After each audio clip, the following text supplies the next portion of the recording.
Hi, my name is Kent Cordry and I'm the president of GeoInsight and also the inventor of the HydraSleeve. What we're going to be talking about today is the HydraSleeve and lessons learned over the past 15 years.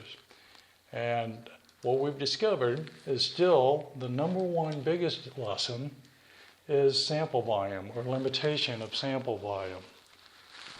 Ever since we started, sample volume has remained one of the biggest issues that we have. And if you look at no-purge sampling by definition, it means you're collecting the water out of the well screen alone. If you start bringing more water out of the well, you're actually doing some sort of either low flow purging or volume purging to increase the sample volume.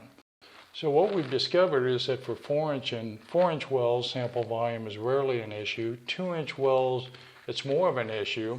And if you get down to 1-inch diameter wells, the limited sample volume, as you can see from this slide, 1.7 liters, makes it very difficult to do anything that requires a volume larger than, let's say, 200 ml.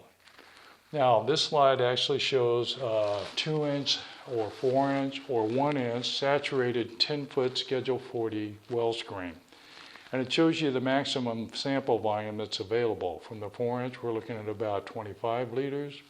2-inch wells are down to 6.4, and a 1-inch well, again, is down to about 1.7 liters.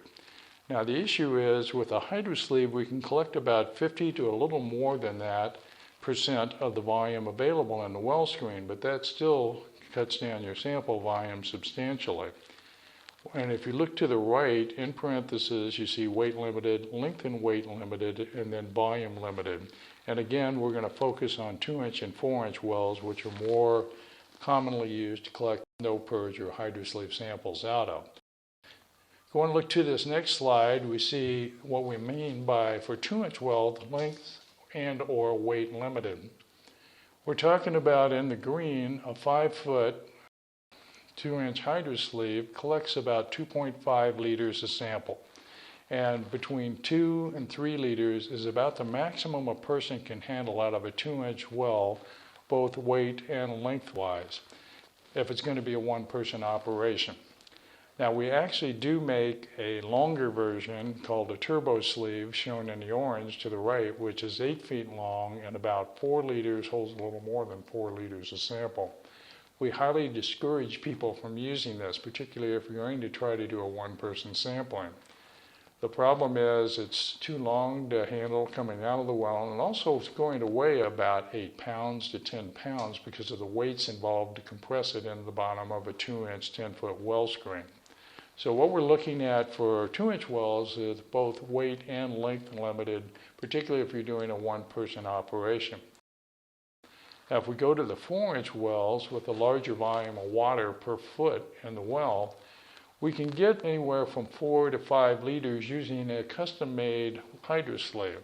Slightly longer is going to be about 3.5 to 4 feet long, but those can still be handled by one person.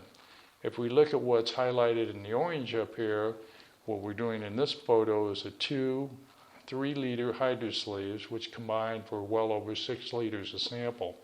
This weighs about 12 pounds or more coming out of the well, and it's very awkward to handle and also very heavy. The issue is not so much below the water table, but once you clear the water table, you're hauling anywhere from 12 to 15 pounds out hand over hand. And most sites where they're using large volumes out of a 4-inch well, they either have a mechanical winch to haul the samplers up, or they have a two-person team, so one guy can basically reel the samplers up while the other guy can hold them at the surface and discharge. So realistically, for a 4-inch well, one person, you can't get much more than 5 liters where they can handle it on their own. Now, far more simple to do is actually talk to your laboratory, and this particular chart was done by the Interstate Technology and Regulatory Council, 2 labs that worked with them, and it shows commonly asked for volumes in the center column here by the labs, and then what's easily accepted for a minimum volume for one analysis. For instance, let's look at hex chrome. They ask for 300. You can get by with 5. Most of this is to cover breakage or any sort of problems that might occur in the laboratory where they have to repeat analyses. But as you can see, your lab asks for far more sample than they actually need to run an analysis. So if you can split the difference or get them to work with you and tell them you have a limited amount of sample volume coming out of these wells, typically they can work with you on this. Now, the second thing, and it's a relatively straightforward thing, is the HydraSleeve is a really simple groundwater sampling tool, but it can be messed up. And to use an analogy, a screwdriver is an extremely simple tool also, but if you don't know what you're doing with it, you can mess it up, at least the first time.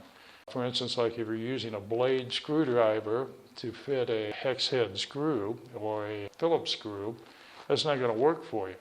Or if you're using an undersized screwdriver head on an oversized screw head, again, it's not going to work, or vice versa. The point on this is, if you're using the HydraSleeve in the field and have any issues at all, please contact us or give us a call. After 15 years of this and hundreds of thousands of samples collected, we can probably help you out on your field issues rapidly and save you a lot of time, money, and heartache out in the field trying to figure it out on your own. Number 3, this is important. If you're going to use a continuous pull to fill the sleeve inside the well screen, the sleeve has to be sized to fit the diameter of the well. If we look at the picture on the left, we have a 2-inch well with a 2-inch HydraSleeve on the inside, which, if you look at the lower portion of that, is a relatively tight fit. That's the top view of what the well would look like, and that's about to scale. Consequently, when you pull up on the HydraSleeve, most of the water is funneled into the sleeve itself as it fills, so you have a 1-to-1 fill ratio. They'll say this is a standard 2-inch HydraSleeve, so it's going to be 30 inches long. It will fill with about 30 inches upward motion as long as you're pulling it over 1 foot per second. Take this same HydraSleeve and drop it in a 4-inch well and all bets are off on the fill rate. Why? Because there's such a large annular space on the outside of the sleeve and the inside of the well, water will have a tendency to flow around it more than it will into it.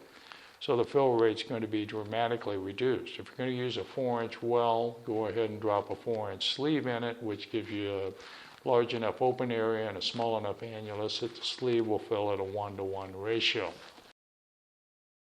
And the other option is if you're using this 2-inch sleeve in a 4-inch well, and it's what we get to next, is it's okay to cycle them up and down to get the sleeve to fill. But in fact, that's the way the first HydraSleeves were made, was to be cycled up and down. HydraSleeve got a bad rap back in 2002 where they were monitoring turbidity, lost a second HydraSleeve down the well, eliminated the well equilibration time, and kept pulling samples back to back, and lo and behold, the turbidity increased with each consecutive sample. Now, if you want to watch a demonstration of this, you can click on the brief video. And also, we conducted an experiment in November of last year where we dropped 3 identical HydraSleeves into the same well and collected samples with them. The one on the left in this one, labeled in out, was dropped into a 2-inch well with a 20-foot saturated well screen, pulled up continuously, and then basically what we did is hung them and allowed them to settle overnight. The one in the center, 2 days later, dropped it in the same well, tagged the bottom, cycled it up and down 5 times, immediately recovered it, and hung it. And the last one, we waited for 2 days to drop it in, let it sit in the well a month, empty on the bottom of the well, then recovered it and collected the sample. Now, if you look at close-ups of this, and kind of uniquely, the HydraSleeve is somewhat consistently cone-shaped on the bottom, and we were able to calibrate a measuring method to measure the amount of sediment that settled out after 24 hours. If you look at the in and out, it equated to about 1/10 of a milliliter of sediment over that period. If we go to the next one, where we dropped it in, cycled it up and down, you see we got about 3 to maybe 4/10 of a milliliter. But interestingly, the one that had the highest turbidity level was the one that was dropped in the well, set for a month, and then recovered. And you go, why is this? Well, what happens in the well when the HydraSleeve sits in there for a period of time? It's closed, the check valve's closed, but sediment that drifts down over a period of a month will begin to collect on top of that check valve. So when it's pulled upward, that check valve opens and a slug of the material usually goes to the bottom of the sleeve and collects at the very bottom of the sleeve. The good news is this material is all in chemical equilibrium with the water surrounding it, so it's not affecting your sample. So as you can see, the difference between dropping it in and recovering it, dropping it in and cycling it is pretty minimal overall. And if you looked at these samples being pulled from the well, visually you wouldn't, very difficult to detect any degree of turbidity differences between them. Now, bottom line of that is it's far better to cycle it within the well screen and collect a sample than to pull, hoping that the sleeve fills within the well screen if it's an undersized HydraSleeve. Now, number 5, always decant the fluid on top of the check valve after the sleeve is recovered before puncturing the bag to discharge your sample. And why do this?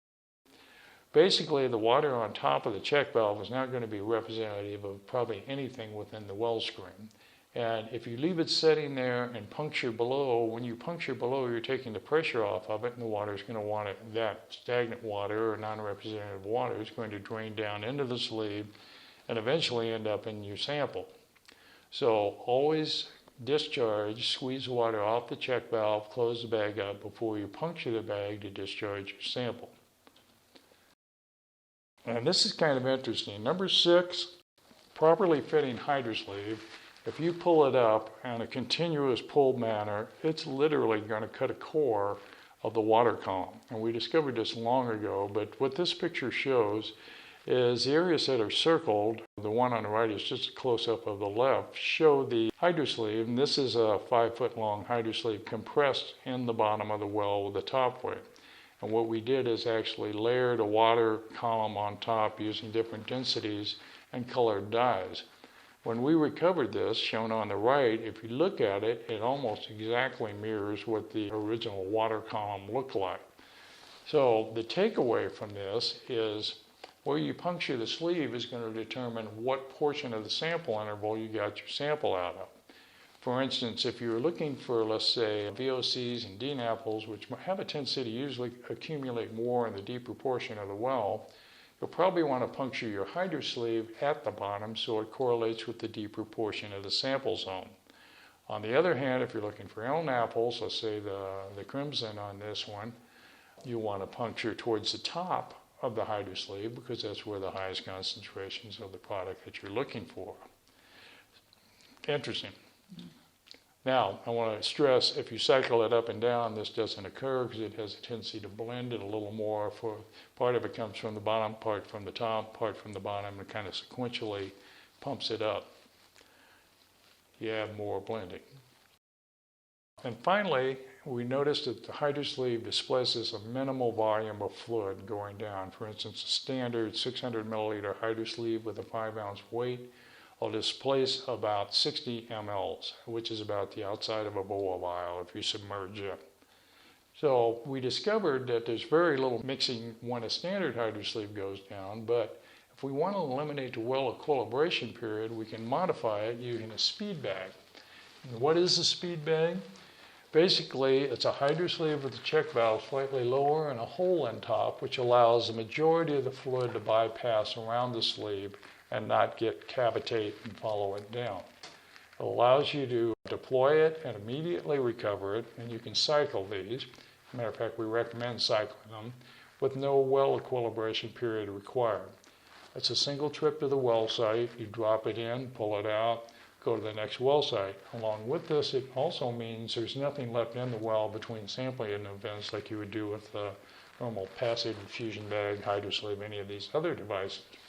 And this is an advantage if you have other people who have access to the wells, let's say for water level measurements, etc. You don't have to have somebody inadvertently filling your HydraSleeves or your speed bags down the well. It also accelerates site comparison in terms of sampling comparisons. If you were doing, let's say, low flow at a site and wanted to substitute HydraSleeves or speed bags, what you could do is go out, collect your sample with the speed bag, and while you're still at the wellhead, then you can go and actually do your low volume purging or baling or whatever it is to do a comparison. So it only means one trip to the site for the comparison purposes. And it's also less reusable hardware. If you want, you can buy 1 or 2 weights, actually decon them between sites, which is pretty minimal. It looks like a bullet. And then use disposable tether for it, drop it in, tag the bottom, cycle it, recover it, then decon the weight, put a new tether on, and go to the next well. So that's pretty much where we're at right now. That's our top 7. And I want to thank you for listening. My name again is Kent Cordry, and I'm the president of GeoInsight and the inventor of the HydraSleeve. We welcome any questions you have. You can either contact us at hydrasleeve.com or give us a call at 800-996-2225. Thanks again for your time.